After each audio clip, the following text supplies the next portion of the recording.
আসসালামু আলাইকুম। আজকে দেখাচ্ছি দুর্দান্ত স্বাদের শাহি টুকরা অর্থাৎ পাউরুটি দিয়ে আমরা মজার একটা ডেজার্ট তৈরি করব।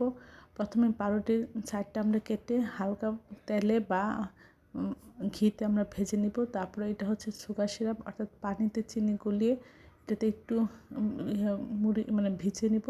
তারপরে আমরা এখন দুধ জাল করে নিচ্ছি। দুধের ঘন করার জন্য আমরা আধা চামচ কর্নফ্লাওয়ার আর হচ্ছে এখানে 3 চা চামচ গুঁড়া দুধ দিলাম। আর হচ্ছে এর মধ্যে পরিমাণ মতো চিনি কনডেন্স মিল্ক দিয়ে আমরা খুব সুন্দর করে ঘন একটা দুধ তৈরি করব। এর মধ্যে সামান্য একটু এলাচ করে দিব, এতে ফ্লেভার ভালো হবে। তারপর এইভাবে সাজিয়ে আমরা এর মধ্যে দিয়ে দিব ওই জাল করে রাখা দুধ। এটা খেতে এতটাই অসাধারণ লাগে যে বলার বাইরে, মুখে দিলে মনে হয় কী খেয়েছি। আসলে এটা বানানো সহজ কিন্তু খেতে অসাধারণ। আশা করি এই রেসিপিটা একবার হলেও ট্রাই করবেন। সবাই আমার চ্যানেলটি লাইক এবং শেয়ার দেবেন, সাবস্ক্রাইব করবেন এবং প্রিয়জনকে বেশি বেশি করে শেয়ার দেবেন।